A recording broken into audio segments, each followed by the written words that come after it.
Bonjour Laval, ça va bien?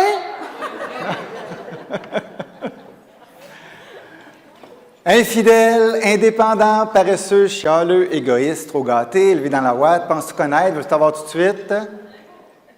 Oui? Vous savez de qui je parle? Ça ressemble à ça? On disait ça de la génération Y il y a 15 ans, et on dit encore ça des nouvelles générations aujourd'hui. Comment ça se fait? Bien, c'est sûr, là, on pourra avoir des longues discussions à chaque table, mais je suis sûr que vous arriveriez aux mêmes conclusions que la plupart des gens. Premièrement, avec la pénurie de main-d'œuvre, ils sont de plus en plus en demande. Ils le savent et ils en profitent. Tu sais, quand tu fais une entrevue de recrutement, c'est toi qui as chaud, là. L'autre raison pour laquelle ils sont comme ça, c'est à cause de l'éducation qu'ils ont reçue de leurs parents. Leurs parents leur ont donné une estime de soi en béton. Ils les ont élevés avec ce que j'appelle la philosophie Elvis Gratton. Vous connaissez la philosophie Elvis Gratton? Oui, think big, hein? Sky is the limit. Leurs parents ont tout fait pour qu'ils réalisent et qu'ils vivent leurs rêves. Ils ont fait laminer tous leurs dessins depuis qu'ils sont tout petits, même ceux qui étaient laids, oui. Mais la raison principale pour laquelle ils sont comme ça, c'est la suivante. Les patrons sont des menteurs. Oh, c'est moins drôle tout d'un coup. On ne parle pas de vous autres et de vos patrons, mais on parle des hauts dirigeants des multinationales, et même eux autres mentent de façon inconsciente ou involontaire. Il faut se rappeler que les nouvelles générations, ils ont vu leurs parents se tuer à l'ouvrage pour se faire flusher, aussitôt que ça ne faisait plus l'affaire. Tout ça pendant que nos 100 patrons les mieux payés au pays ont gagné l'année passée en moyenne 43 000 $ par jour. Donc, les gens sont plus prêts à sacrifier leur santé ou leur vie personnelle pour un travail qui n'est pas inspirant ou un projet qui ne fait pas de sens. Qui m'a déjà vu en conférence, ici, levez la main? Mon Dieu, je ne vous laisse pas sortir souvent. Comme on vous l'a dit, je suis conférencier international. Je donnais des conférences à Marrakech, Riviera Maya, Maniwaki.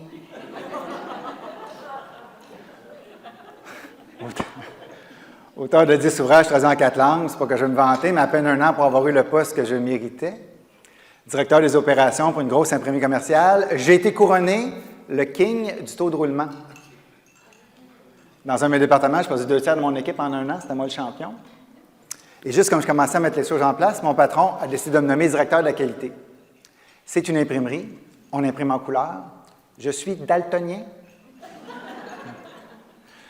Donc, il a fallu que je trouve des moyens pour arrêter de perdre mes gens rapidement, surtout que la philosophie du grand patron chez nous, c'était quand un employé fait une erreur, on passe par-dessus. Et quand il en fait une deuxième, on lui passe dessus.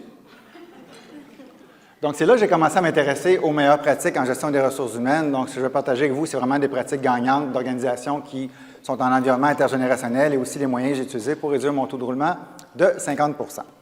Donc, évidemment, les générations, il y a différentes façons de décomposer. Là, ça varie d'un auteur à l'autre. Moi, la méthode que j'utilise, elle fait assez consensus puis elle est facile à retenir. Donc, on commence avec la génération Z, née entre 1995 et 2012. Est-ce qu'on a des Z ici parmi nous, nés entre 1995 et 2012? Ah, on en a quelques-uns. Merci, merci.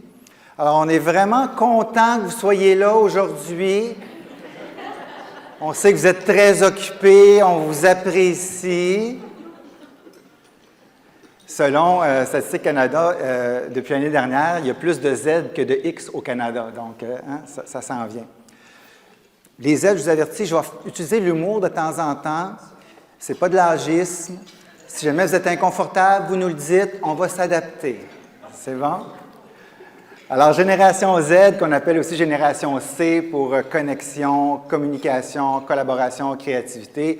On appelle aussi la génération I comme iPhone, iTunes, I don't care. Ensuite, on a la génération Y, 79 à 94. Levez la main. Oui, oui. Parfait, merci, merci. Alors ça, c'est nos fameux milléniaux, millénarios, digitals, numerics, enfants rois. C'est eux autres. Ensuite, on s'en va avec les X, 64 à 78.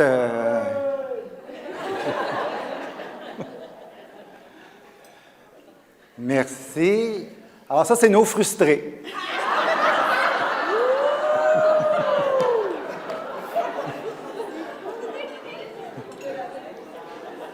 Non, mais il faut les comprendre. Il y en a qui pointent quelqu'un du doigt là-bas, c'est comme... Non, mais il faut les comprendre parce que les X, quand ils sont arrivés sur le marché du travail, c'était pas facile. Hein? Il y avait une récession, les boomers contrôlaient pas mal tout. Et là, les X ont fait dire, faites-vous-en pas, les boomers, ils vont finir par partir.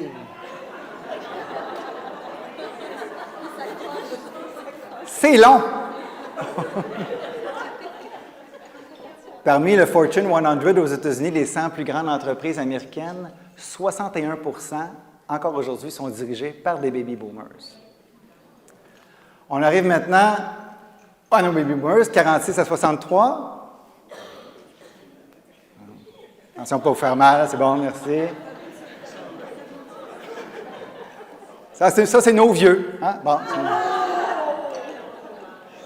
Non, mais je ne fais pas ça pour être méchant, mais rappelez-vous de quoi avaient l'air vos parents quand vous aviez 20 ans. Moi, quand j'avais 20 ans, mon père en avait juste 44. Mais le souvenir que j'en ai, c'est que ce n'était pas juste une autre génération, c'était un autre monde. Mais les âges, ce n'est pas toujours représentatif. Donc, c'est pour ça que j'ai élaboré pour vous autres un test hautement scientifique qui va vous permettre vraiment de déterminer de quelle génération vous faites partie, indépendamment de votre âge. Donc, je vais vous présenter 4 séries de 4 images, puis à la fin, tout le monde va être casé. C'est bon? Alors, on commence avec les émissions jeunesse à la télé. Ça, c'était quoi? Les Télétubbies. Hein? C'était spécial un peu, ça, hein? Ça allait pas vite. Génération Y, émission jeunesse à la télé, c'était quoi? Ouais. Comment?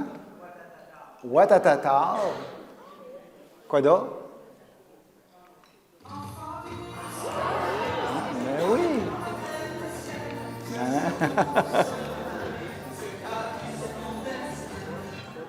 Non, on arrête. Bon, ça revient tranquillement. Les X, vous écoutez quoi quand vous étiez petit à la télé? Ben oui, c'est sûr, hein? Ouais, ouais.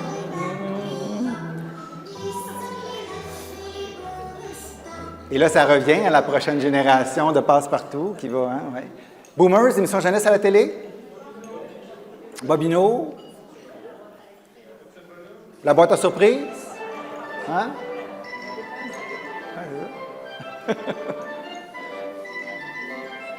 vous avez vu qu'on a perdu les couleurs?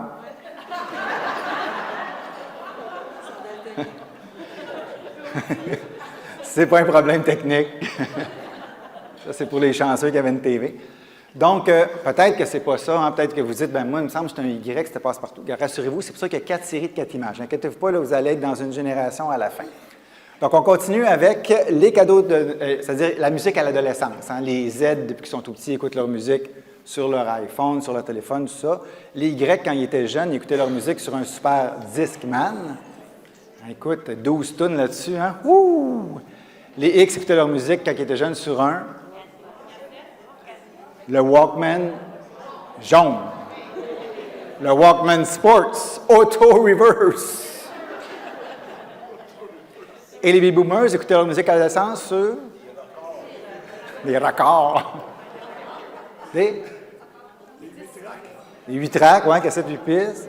Ou ça, hein?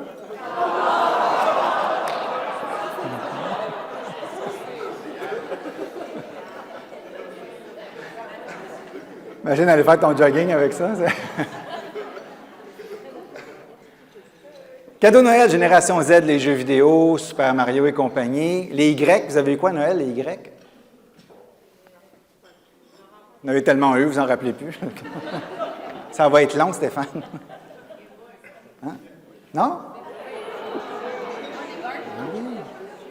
La poupée bout de chou, hein? Chacune était unique, comme chaque enfant qui la recevait. Ce sont vos collègues maintenant. Génération... Génération X. X, qu'est-ce que vous avez à Noël, les X? Des Barbie. Des Lego? Ouais. Y en a-tu qui... Ouais. Oui. Y en a-tu qui ont réussi à le faire sans décoller collant? Non? Personne? Non? Puis les boomers, ils ont eu quoi à Noël?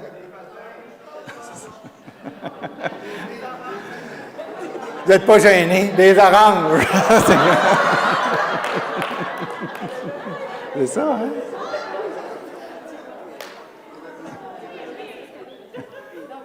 peut pas partir, il est en béquille, pauvre lui.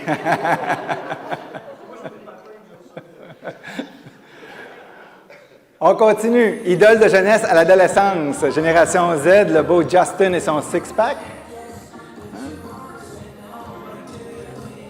Là, il y en a qui ont le goût de changer de génération. Idole de jeunesse à l'adolescence, on avait qui? Oui, Spice Girls, Backstreet Boys, New Kids on the Block.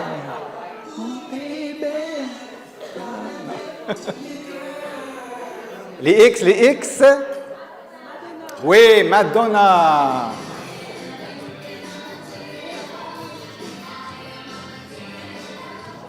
Et les baby boomers? Qui? Michel Louvain. Tout le monde l'aimait, lui. Hein?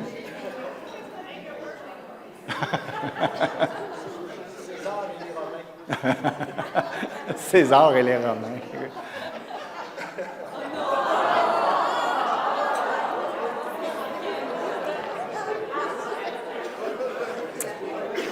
La poune. Pour les plus jeunes qui ne comprennent pas ce qui se passe en ce moment, vous irez sur YouTube, La rousse est douce, vous allez comprendre. Là, il y en a qui disent que j'exagère, que Stéphane, c'était pas le gramophone, c'était la cassette 8 pistes, c'était le 33 tours, le 45 tours, le 70 tours, et même la cassette à Walkman, là, tout ça pour des jeunes, c'est des antiquités. N'oubliez pas, ils n'ont jamais utilisé une disquette 5 pouces et quart dans un ordinateur. Non, c'était une 5 pouces, puis c'était une 3 pouces et demi. 5 et quart, 3 pouces et demi, je m'en rappelle, je m'en servais. 3 et demi, c'est 5. OK, on va s'ostiner sur un quart de pouce, c'est ça que tu me dis?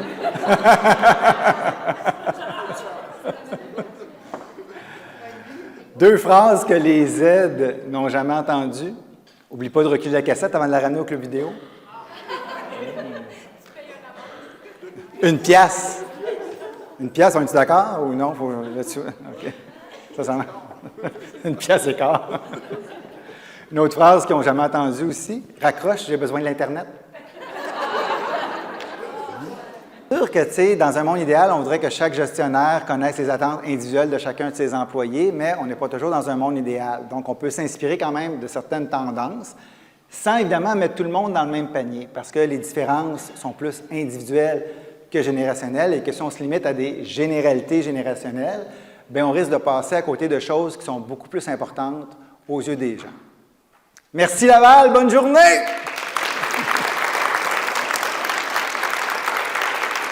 Merci beaucoup.